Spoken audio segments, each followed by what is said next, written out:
Epístola de Paulo aos Gálatas,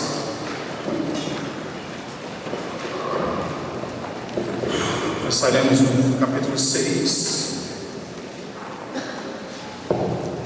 dos versos 12 ao verso 14. Gálatas, capítulo 6, verso 12 ao verso 14.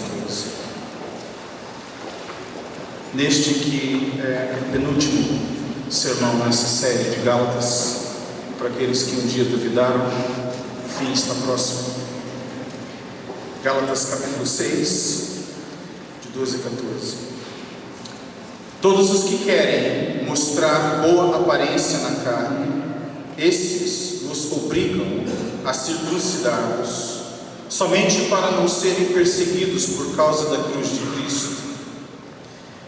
Porque nem ainda esses mesmos que circuncidam guardam a lei, mas querem que vos circuncideis, para se gloriarem na vossa carne.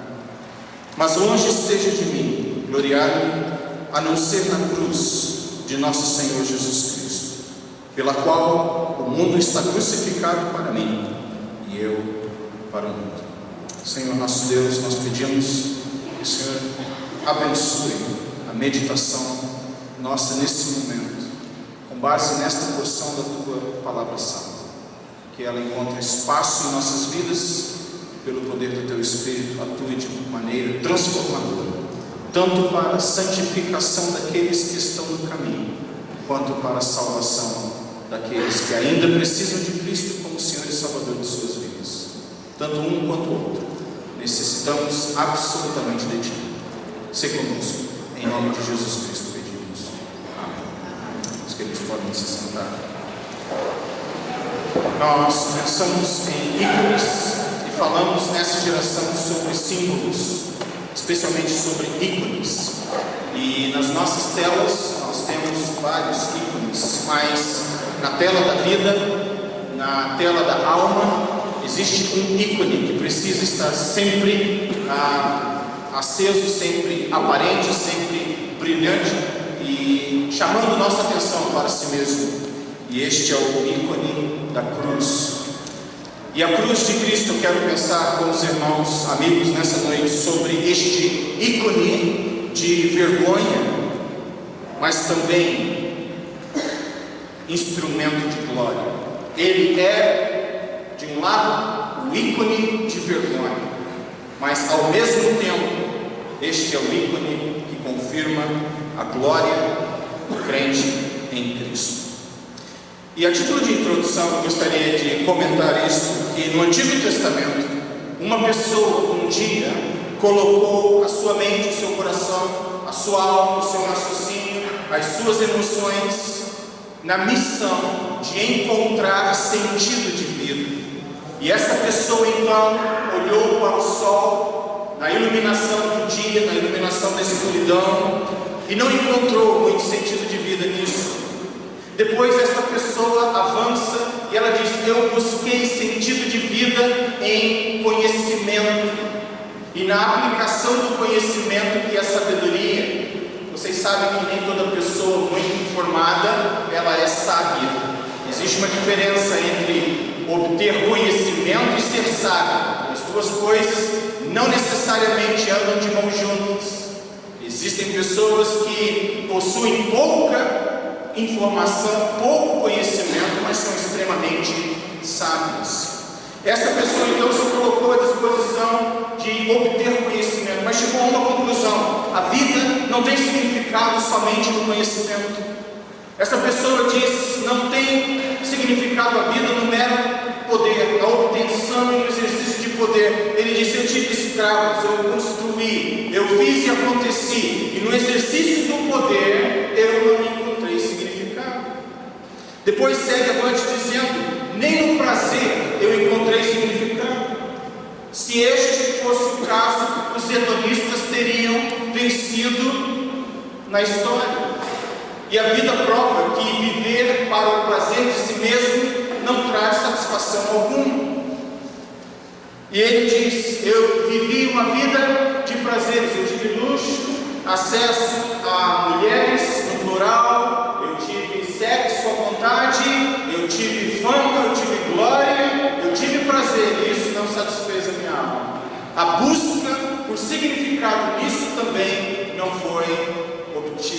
resposta final.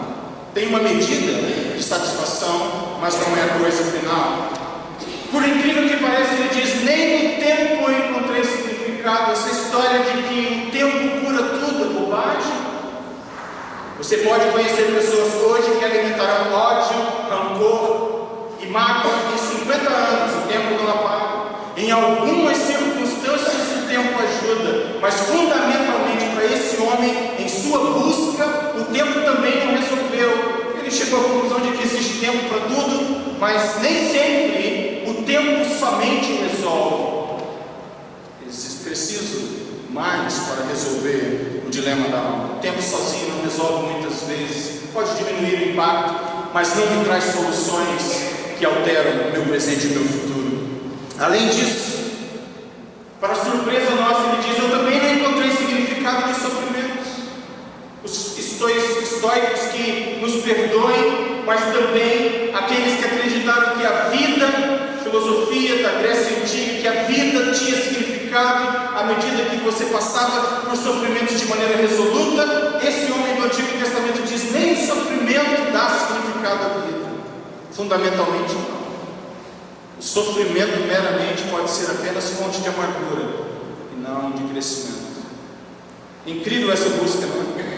E ele continua buscando, e uma coisa final que você observa no argumento dele no Antigo Testamento é que ele buscou significado de vida na produtividade. Eu trabalhei muito, ao ponto de ter pesadelos, mas não encontrei significado final nem nessa coisa chamada trabalho, produtividade, aquisição.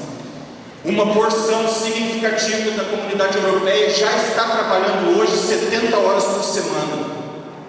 Isso significa que eles trabalham em média 10 horas todos os dias da semana, sem um dia de folga. Esta parcela, esta porção, essa percentagem da população na Europa está crescendo, porque eu preciso trabalhar mais para comprar mais, para adquirir mais, para desfrutar mais. E quanto mais eu trabalho, mais horas eu empenho em estar fora para trazer para dentro de casa, menos tempo eu passo com os meus. Então eu trabalho 70 horas por semana para levá-los para uma férias exótica de 30 dias ou de 20 dias, seja lá o que for, e depois eu passo 335 dias do ano longe de todo mundo, porque eu só tenho uma obsessão: trabalho, produtividade. E o autor do livro de Eclesiastes diz: nem nisso encontrei significado. Pode morrer de trabalhar e não conseguirá significado nisto somente. Onde então nós encontraremos glória? Onde nós encontraremos sabedoria? Onde nós encontraremos iluminação para a alma? Porque o autor de Eclesiastes diz: em todas estas coisas só existe uma conclusão: vanglória, vazio, falta de respostas.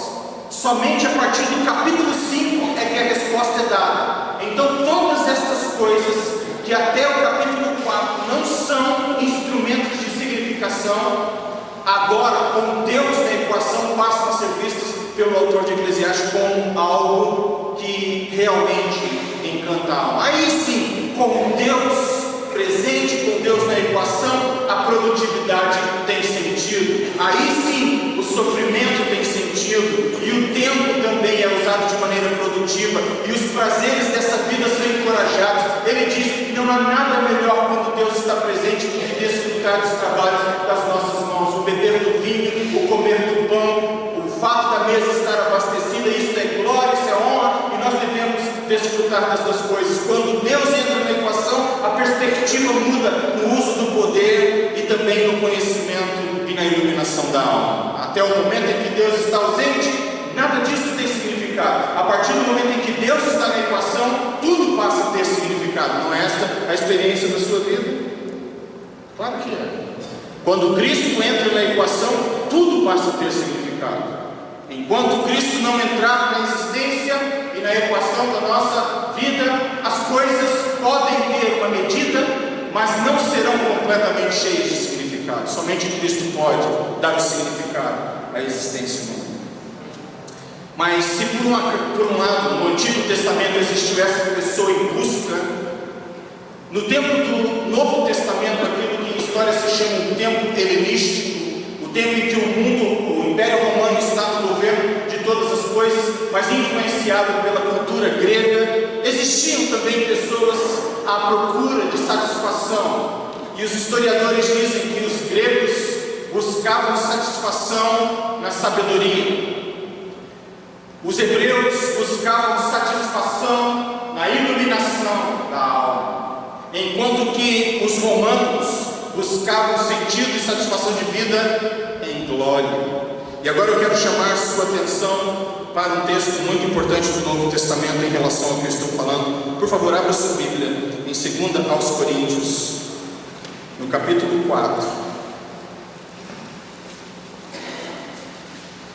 2 aos Coríntios, capítulo 4, depois com calma leia os versos 1 ao verso 6, mas eu quero chamar sua atenção apenas para o verso 6 neste momento.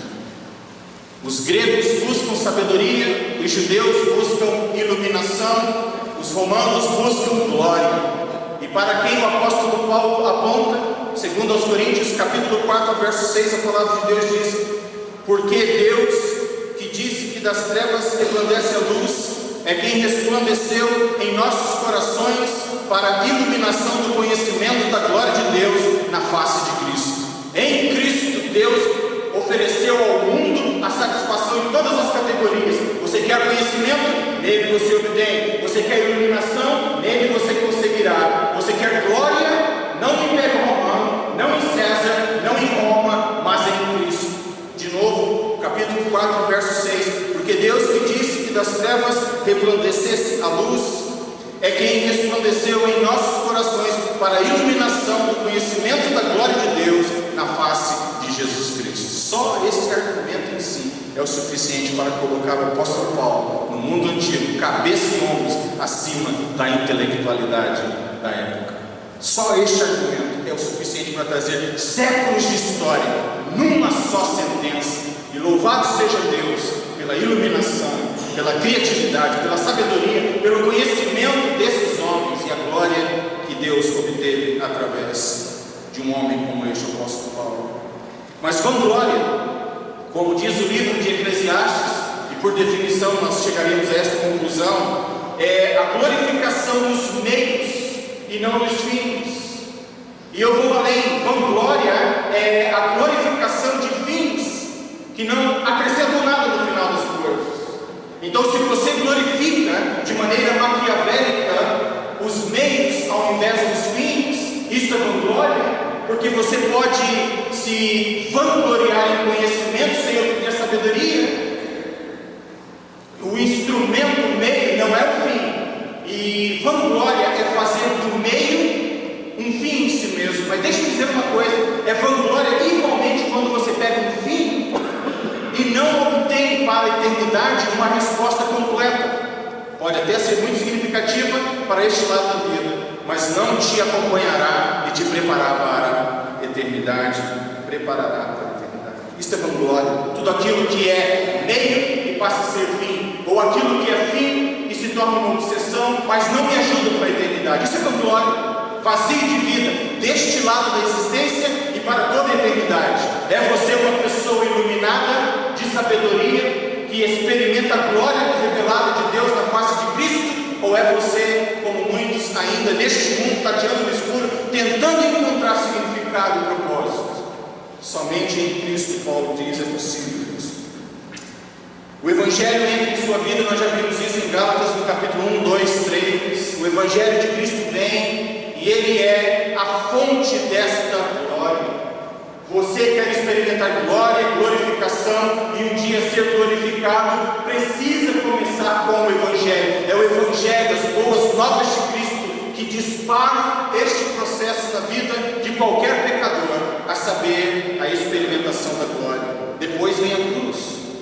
E você precisa assumir a cruz de Cristo a fim de fazer com que este meio estabelecido por Cristo seja um instrumento através do qual glória venha em sua vida. E ao contrário daquilo que se viu há 2000 anos atrás, a glória para a igreja estava neste ícone maldito chamado cruz.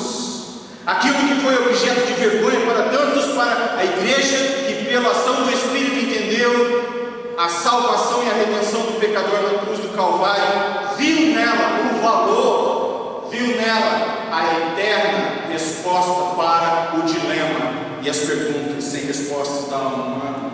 A cruz, ela é o meio de glorificação. O Evangelho começou, a cruz da continuidade, e Cristo, obviamente, é o fim desta glorificação, o propósito final desta glorificação. Quando eu digo que Ele é o fim, eu estou dizendo no sentido de propósito, de objetivo final, não de uma coisa que acabou. Cristo é o propósito final, é o fim, é o objetivo desta glória que começou, tem continuidade um dia, será concluída nele mesmo, e não terá fim depois dele.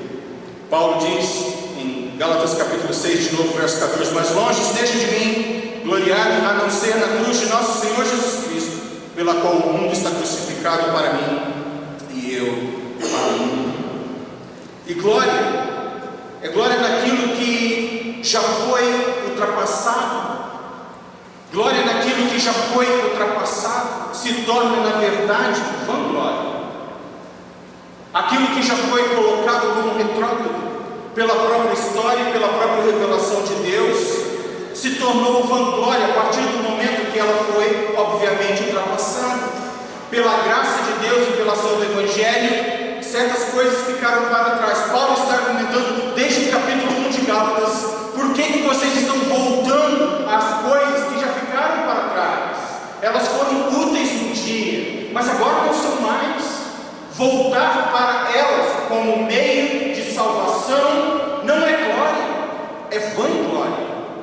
Não adianta, irmãos, voltarmos àquilo que já foi estabelecido como ultrapassado, quando o objetivo final é a conveniência apenas. Eles queriam que as igrejas da Galácia, os cristãos para quem Paulo escrevia, havia uma força que desejava fazer com que eles, os cristãos da Galácia, deixassem a glória da cruz e voltassem para a vanglória de uma religiosidade que já tinha ficado no tempo, que já estava provada não salvaria ninguém jamais, não porque ela não era boa, mas porque nós já vimos isso em contato com a nossa imperfeição. Aquilo que era bom se tornou instrumento de acusação e não de salvação.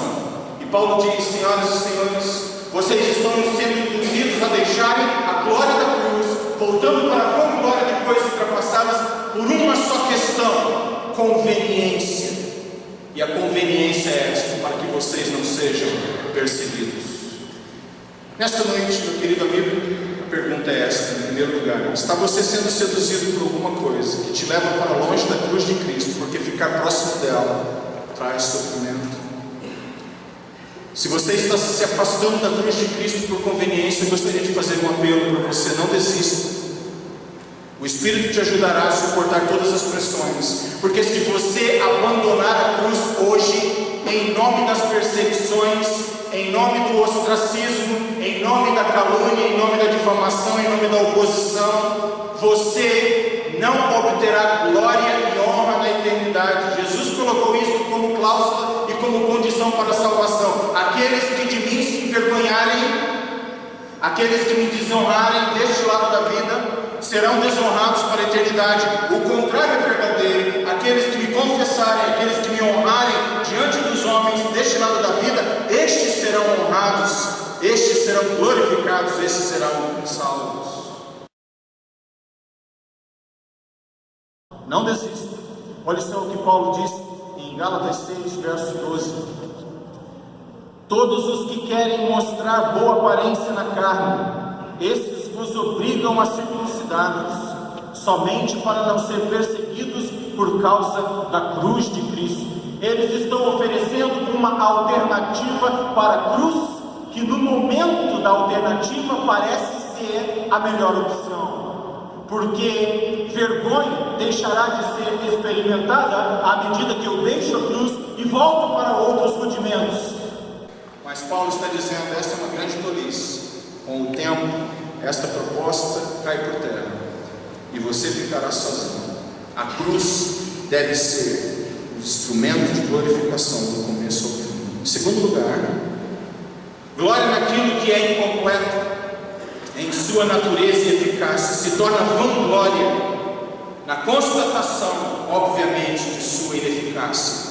e presunção. Observe só o que diz o verso 13: porque nem ainda esses mesmos que circundam guardam a lei, mas querem que vos circundeis para se gloriarem em vossa carne. Eles sabem que não é eficiente, já está provado que isso não resolve nada, faz no máximo com que você se torne um judeu, mas nada mais que isso. A circuncisão te fará externamente um membro da comunidade judaica, mas isso não fará de você um israelita.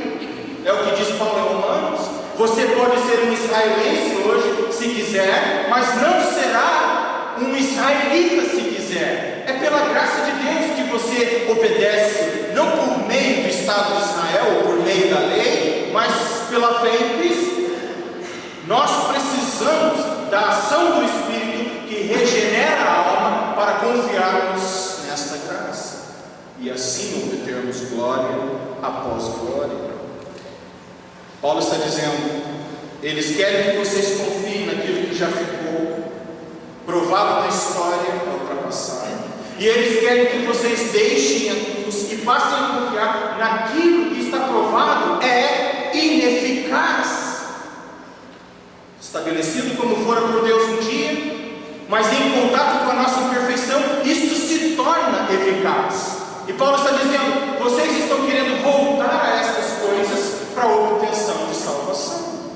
E ele diz: ó insensatos Gálatas, quem vos seduziu ao ponto de deixar a cruz de Cristo, o Evangelho de Cristo? Vocês que corriam tão bem, o que aconteceu? Vocês que estavam tão bem no caminho, o que fez com que vocês deixassem de confiar naquele que foi o instrumento um dia conscientemente aceito como única forma de salvação? Glória naquilo que é verdadeiro, diz Paulo, em sua essência, jamais se tornará vanglória.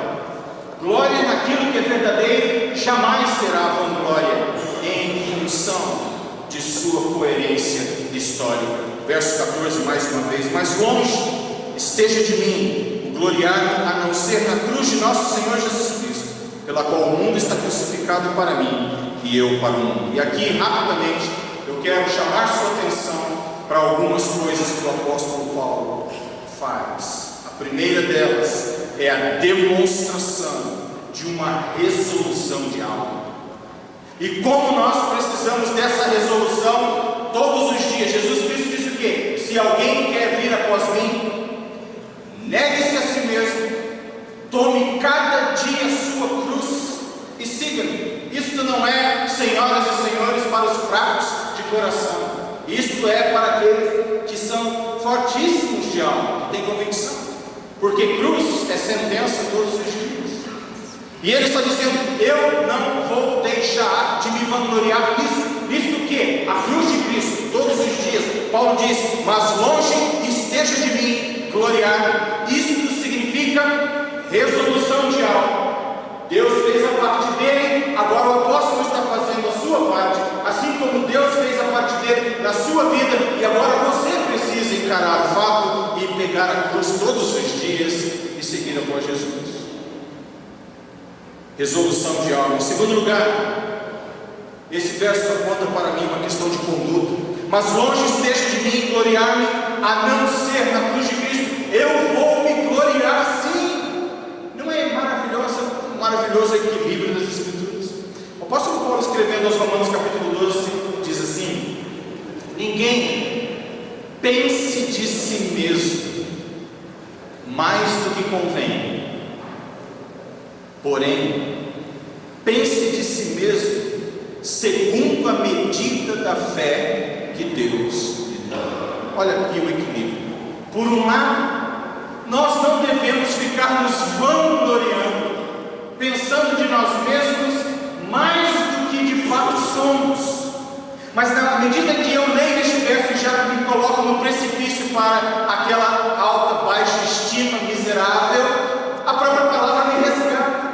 E ela diz: porém, pense de si mesmo com sobriedade. Não precisa pisar em si mesmo, se sentir o lixo do consagrar diante de Deus como lixo, como miserável, como nada. Não, o apóstolo Paulo escrevendo anteriormente em Gálatas diz: vocês receberam o espírito de adoção, vocês são filhos e filhas do Deus Altíssimo, príncipes e princesas do reino de Deus. Não há nada deste negócio de estima miserável. E ele diz: é verdade, nós não devemos pensar de nós mesmos além do que convém. Por outro lado, pense nisso somente, de acordo com a medida da fé que Deus concedeu a cada um. Ou seja, tem equilíbrio na valorização. Não há necessidade de desequilíbrio, nem muito, nem pouco. Simplesmente o equilíbrio. E é isso que o Espírito faz em nossas vidas. Pensarmos de nós mesmos de maneira sóbria. Isso é sabedoria. E aqui está o apóstolo Paulo dizendo: eu vou me gloriar. E parece algo arrogante, não é? Eu vou me gloriar, mas ele diz, na questão da conduta: eu vou estabelecer a minha glorificação em qualquer outra coisa a não ser na cruz de Cristo. Esta é a minha glória. Qual é a sua glória essa noite? Sua profissão? O dinheiro que você tem na sua conta bancária? O número de reses que você tem no pasto? O número de sacos de soja que você colheu esse ano? E seus certificados acadêmicos? Deixe-me dizer que tudo isso, de acordo com o apóstolo Paulo, é importante, mas só até um ponto. E ele chega ao ponto de dizer: no início da Epístola, eu considerei todas estas coisas lixo para obter o conhecimento de Cristo. É Cristo sua única fonte de glória somente. Deveria ser em sua vida e em minha vida. Questão de conduta: eu vou me gloriar, mas longe de mim gloriar-me a não ser na cruz de Cristo. E isso fala também de relacionamento, não é? O relacionamento aqui no verso 14: mas longe esteja de mim o gloriar-me a não ser na cruz de nosso Senhor Jesus Cristo. E aqui eu quero chamar sua atenção para duas coisas. Quando ele fala da cruz de Cristo, o tempo verbal do grego é um tempo muito específico da língua grega, que diz aquilo que aconteceu no passado de maneira completa, teve começo, meio e fim no passado, está terminado, não pode se repetir mais enquanto fato histórico. A cruz de Cristo é assim, é um fato histórico, não se repete mais. Mas tendo dito isso, nesse mesmo verso existe um outro tempo verbal, que é o de gloriar-me continuamente na cruz de Cristo. Por um lado, a cruz de Cristo é um fato isolado no passado, aconteceu, não pode ser repetido. Mas por outro lado, eu tenho um tempo verbal que me aponta para um presente contínuo, que me faz seguir, levando a cruz de Cristo e me gloriando de fato como deve ser. Uma questão de resolução, uma questão de conduta, uma questão de relacionamento e, por fim, uma questão de significado. O mundo que nós vivemos hoje se vangloria de ser pós-modernista. Ele é um mundo que elimina do ser humano 4 coisas pelo menos. Primeira delas, o valor da micro-história. A sua história pessoal não tem significado algum. Essa é a primeira coisa que o mundo pós-modernista estabelece. A micro-história, a sua história pessoal não tem significado. O que você faz ou deixa de fazer não faz a menor diferença. Segunda coisa que o mundo pós-modernista destrói: absolutos. Não existem certos e errados nessa vida, tudo vale. Terceira coisa que o pós-modernismo destrói: história geral. Obviamente, se a sua história pessoal não tem valor, é porque no quadro, no cenário completo, essa história também não tem significado. Jean Paul Sartre disse, não é? A história não tem significação. Você pode viver uma coisa ou outra manhã e daqui a pouco nada, e é tudo a mesma coisa. Em último lugar, o pós-modernismo destrói propósitos. O pós-modernismo ensina uma sociedade a viver sem propósito. É óbvio, não tem sentido na história, não existem absolutos, a sua história pessoal não tem significado. Para que viver? Não tem propósito algum. Esse é o mundo pós-modernista que nós vivemos. Mas quando você volta para Gálatas capítulo 6, verso 14, você encontra a resposta a tudo isso. Porque num contexto onde eu sou incentivado a desacreditar do valor da minha história, eu encontro o apóstolo Paulo dizendo: minha resolução é esta: eu viverei junto à cruz de Cristo, longe de mim gloriar no Senhor na cruz de Cristo. Ele fala de história, não história geral, mas história pessoal. Quando o mundo no qual eu vivo diz que absolutos não existe, aqui está o apóstolo dizendo: longe do fato de gloriar a não ser na cruz de nosso Senhor Jesus Cristo. E o mundo está crucificado para mim e eu para o mundo. Este é o absoluto. E como nós precisamos de absolutos hoje. E é maravilhoso num contexto onde propósitos não existem, de acordo com o pós-modernismo, encontrar significado nas palavras de um homem 2000 anos atrás, é o mesmo significado que eu e você podemos obter hoje.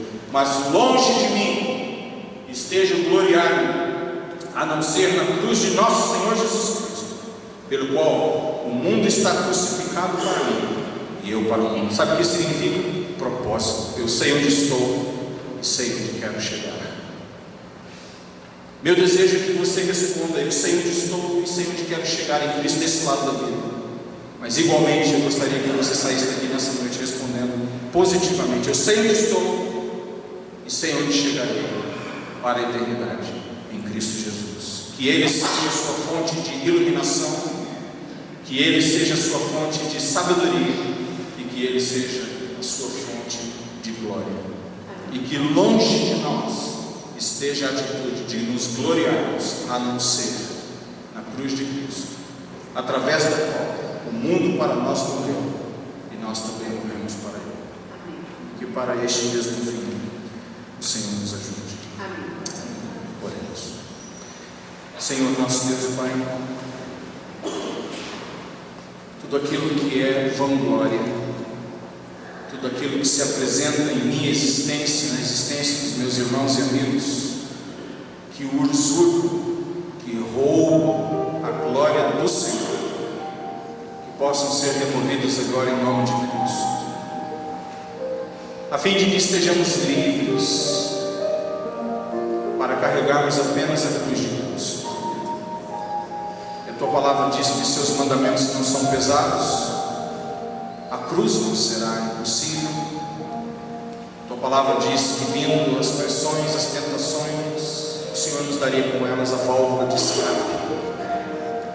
Deus amado, livra-nos da maldição de acharmos que, estando em Cristo, nós encontraremos felicidade em qualquer outra pessoa a não ser nele mesmo, em qualquer outra coisa que não seja a cruz de Cristo. Senhor Deus, se alguém aqui nesta noite está sendo roubado do privilégio de encontrar glória somente na cruz e somente em Cristo, que tais instrumentos de afastamento sejam retirados e que nós estejamos simples e tão somente focados em Cristo, e com os braços, os ombros, os joelhos firmes, prontos neste dia para mais uma semana carregarmos a preciosa cruz do nosso Senhor e Salvador. E que nesta cruz, fato histórico do passado e realidade existencial hoje nas vidas daqueles que creem, que esta cruz, embora o mundo a veja como motivo de vergonha, seja para nós motivo de glória.